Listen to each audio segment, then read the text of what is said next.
Mesdames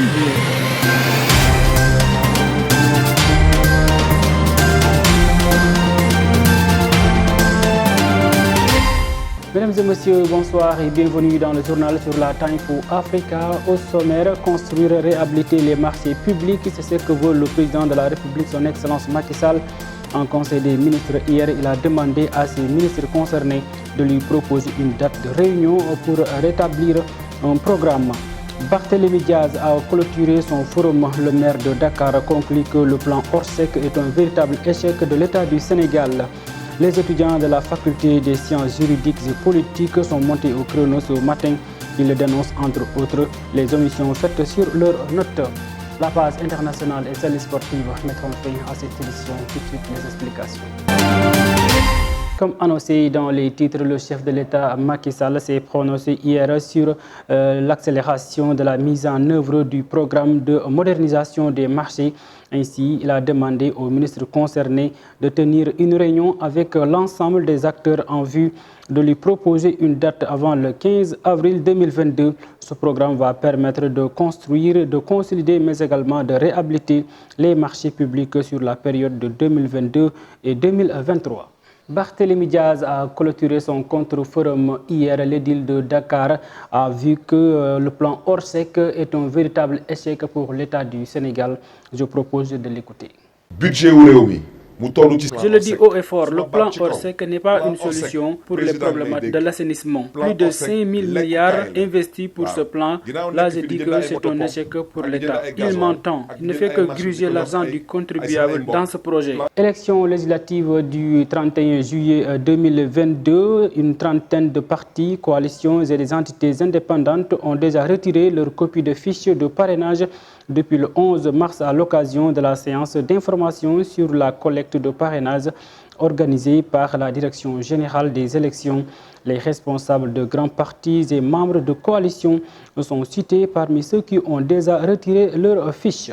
Le verdict est tombé sur le contrôle judiciaire d'Ousmane Sonko. D'après les informations relayées par Libération Online, le doyen des juges a suivi le réquisitoire du parquet en rejetant la demande de mainlevée du contrôle judiciaire du leader de PASTEF. La coalition des organisations en synergie pour la défense de l'éducation a déploré les difficiles conditions d'accès à l'eau dans certaines écoles au Sénégal, raison pour laquelle ils ont porté leur thème sur l'éducation, eau et assainissement lors du 9e forum.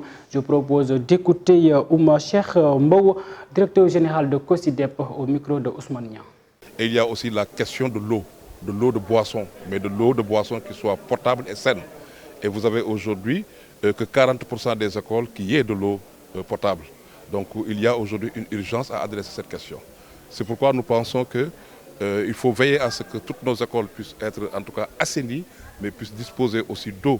Et ça, pour nous, c'est important si nous considérons que l'amélioration de l'environnement des apprentissages impacte les performances scolaires. Ça, c'est un premier aspect.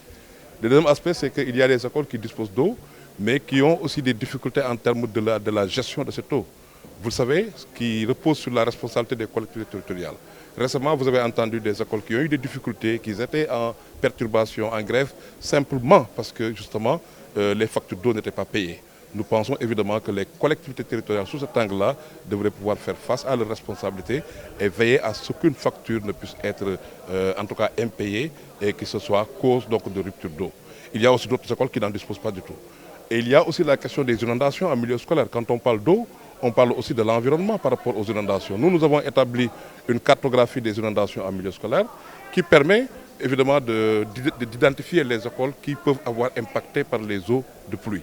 La politique au Sénégal est devenue un champ de bataille où règne la loi du plus fort, dans lequel le pouvoir cherche toujours à noyer l'opposition par des emprisonnements à n'en plus finir, ce que déplorent certains Sénégalais dans ce reportage signé Oumou Kalsoum Diallo.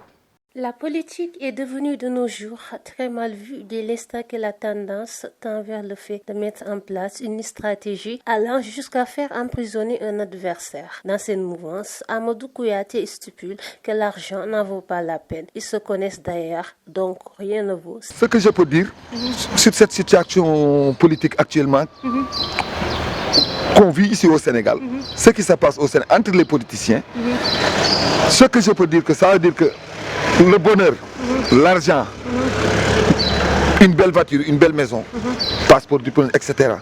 Ça ne sert à rien. Nous sommes tous des Sénégalais. Le pays nous appartient. On doit se réunir.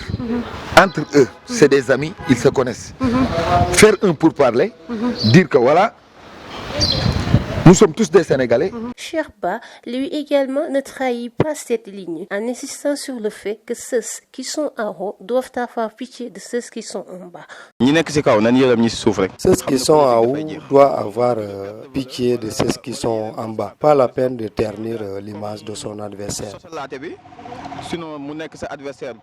La politique étant une stratégie faite pour allier les gens, doit et devra reprendre son sens, afin que tous se réunissent pour la bonne marche de la société. Les Sénégalais prient d'ailleurs que les rivaux politiques s'unissent encore plus, peu importe la situation. Le président de l'association Sénégal Propre déplore les sachets plastiques toujours jetés par terre. Il a appelé aux autorités étatiques de veiller à l'application qui consiste à lutter contre ces déchets plastiques jetés à Dakar. Je propose de suivre le compte rendu Ousmane Niang.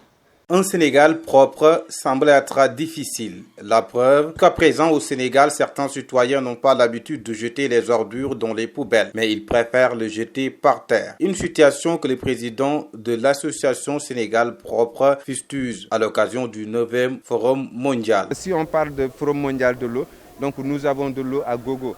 Mais notre seul et unique problème, c'est les sachets d'eau qui se traînent partout. Donc il y a combien de sachets d'eau? Chaque minute, on jette plus de 500 sachets d'eau par terre. Avec toutes ces difficultés, il ne cesse de sensibiliser les citoyens. Mais ça devient de plus en plus pire. C'est pourquoi il demande à l'État de prendre ses responsabilités afin de trouver une solution à l'insalubrité. Comme nous avons une loi qui interdit les sacs plastiques, donc ce qui nous manque, c'est le décret d'application. Nous avons montré toutes les alternatives à l'État du Sénégal pour que vraiment qu'il prenne ses responsabilités sur la protection de l'environnement. La protection de l'environnement, oui, mais le seul problème reste le manque de civisme de certains citoyens sénégalais. Merci beaucoup Ousmane Niang. Parlons autre chose avec les entreprises sénégalaises qui sont souvent oubliées dans les chantiers du gouvernement. Une situation que déplorent certains Sénégalais. Toutefois, certains soulignent que les chefs d'entreprise locales ne font plus beaucoup d'efforts pour faire partie des offres du gouvernement. C'est le reportage signé Alacham. Les jeunes cadres et intellectuels sont toujours relégués au second plan sur les offres de marché que l'État donne aux entreprises étrangères. La majeure partie des grands projets de construction sont au profit des entreprises étrangères, chose que certains Sénégalais ne magnifient pas. On doit d'abord donner aux entreprises sénégalaises avant de passer aux entreprises étrangères. C'est ce que moi je pense. Il faut que les Sénégalais aient d'abord et après les étrangers. Donc moi je pense qu'on va payer 200 000 pour les Sénégalais et 100 000 pour les Sénégalais. Ne peuvent pas gérer certains projets, ils n'ont pas assez de moyens pour certaines infrastructures. Donc, on a besoin des multinationales pour la réalisation de ces projets. Je ne vois pas de mal dans ça. Je pense que c'est normal de voir les entreprises étrangères gagner des marchés. On n'a pas les moyens pour gérer certains projets de construction.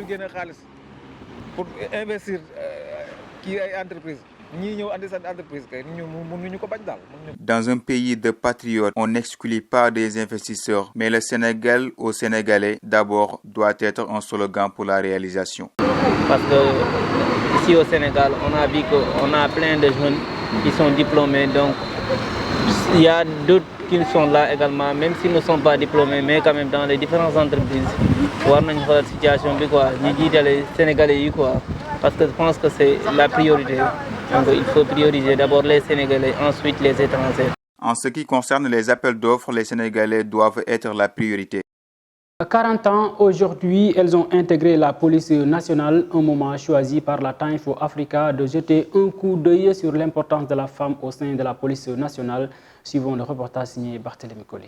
La présence de la femme au sein de la police nationale au Sénégal fait 40 ans aujourd'hui. Cette place qu'occupe la femme dans ce corps de sécurité est diversement appréciée par certains. Aujourd'hui, là-haut, peut-être un homme, peut-être une femme, nous dit ce père de famille.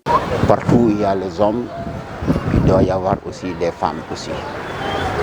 La femme a toujours été une accompagnante par rapport à l'homme.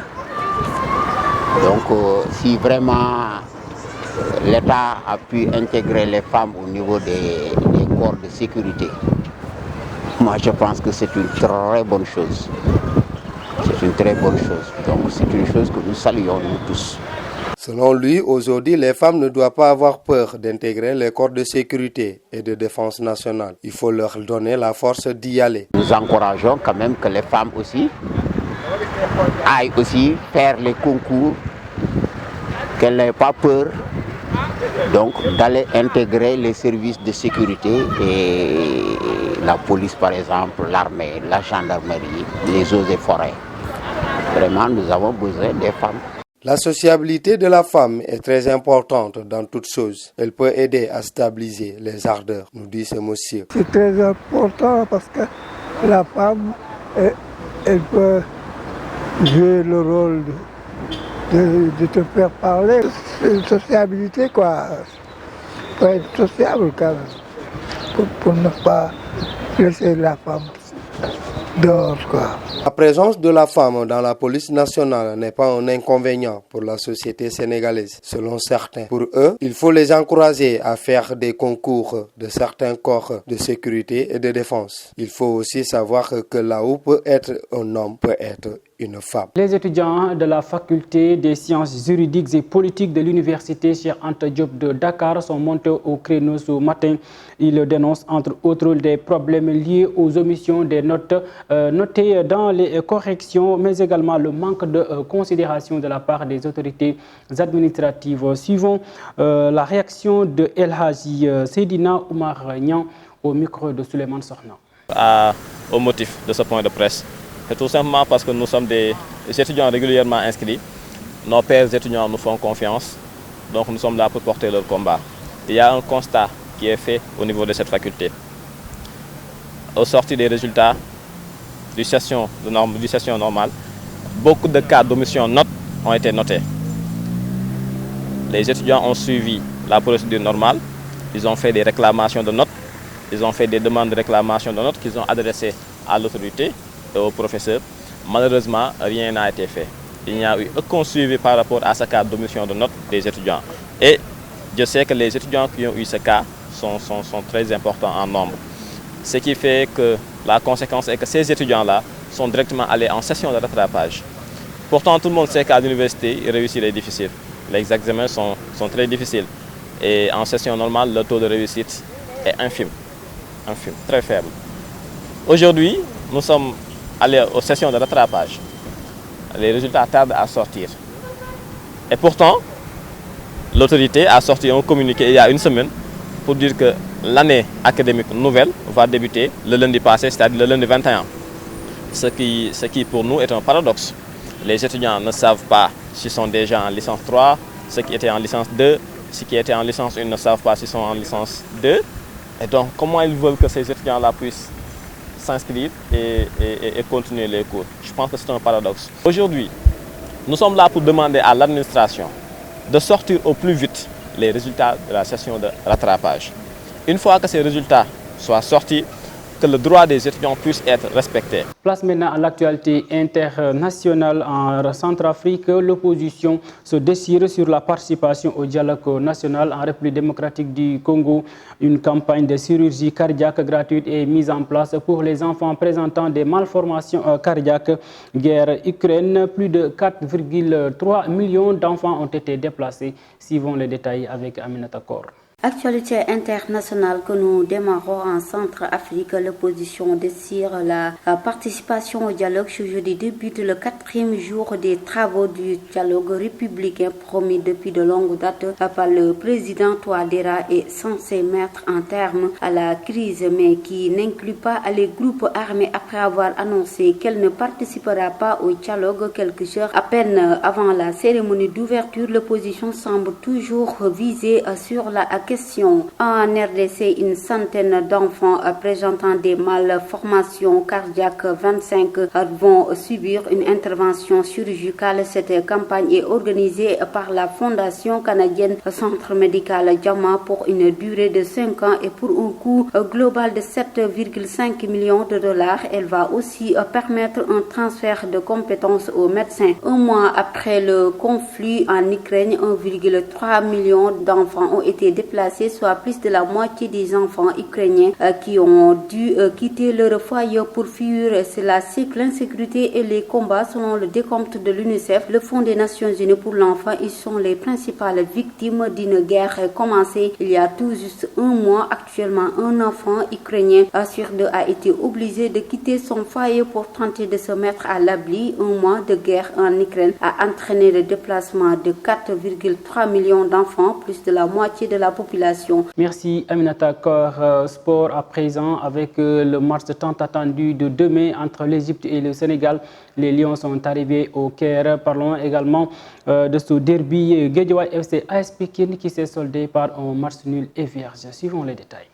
La page sport qu'on va démarrer avec le match Sénégal-Égypte. Le groupe Sadio Mané a quitté Marrakech pour le Caire à 11h hier mercredi pour arriver dans l'après-midi à 17h30. Ils vont affronter l'Égypte ce vendredi à 19h30 GMT au stade international du Caire. Match comptant pour les barrages qualificatifs à la Coupe du Monde Qatar 2022 avant le retour prévu mardi prochain à Dakar à 17h GMT. En foot local, Guédiawaye FC AS Pikine qui s'est soldé sur un match nul et vierge a fait une recette de 4 913 000 francs CFA sur la vente des billets. Si beaucoup se font remarquer lors de ce derby de la banlieue, le jeune attaquant de Guédiawaye FC, Yaya Kamara, n'était pas en reste. Il a été un vrai souci pour la défense pikinoise. Les deux comités de supporters et les amateurs de football ont pris d'assaut le stade Amadou Barry très tôt. Le match s'est joué à guichet fermé et plusieurs heures avant le coup d'envoi, les billets étaient introuvables. C'était le seul match qui restait pour la 14e journée. Restons toujours à Pékin. L'entraîneur adjoint du club Moussa Ndiaye alias Mourinho organise un tournoi pour la petite catégorie au Esplanade de Guédiawaye. La cérémonie de lancement est prévue le 26 mars prochain. Écoutons-le pour plus de détails.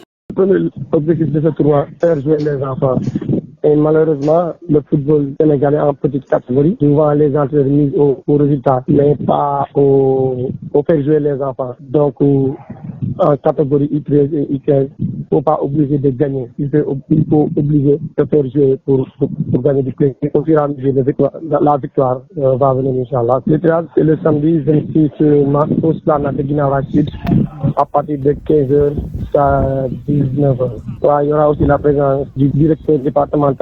En cyclisme, la course d'ouverture de la saison a eu lieu dimanche, jumelée au tournoi d'ouverture de la saison édition 2022. La course organisée par Vélo Petite Côte a regroupé 3 catégories et dans l'épreuve phare, c'est-à-dire l'élite, c'est Cheikhouna 6 du club Cayman du président Nabil Bourgui qui a eu le dernier mot. 64 coureurs issus de 16 clubs provenant des 14 ligues Dakar, Thiès, Louga et Ziguinchor ont pris part à ce tournoi d'ouverture de la saison cycliste placé sous l'impulsion de Vélo Petite Côte du président Racine Ngom, par ailleurs deuxième vice-président de la Fédération sénégalaise de cyclisme dirigée par Pape Fatafaye depuis février dernier. Mesdames et messieurs, c'est la fin de ce journal. Merci de l'avoir suivi. On vous donne rendez-vous demain sur la Temps Info Africa. Bonsoir.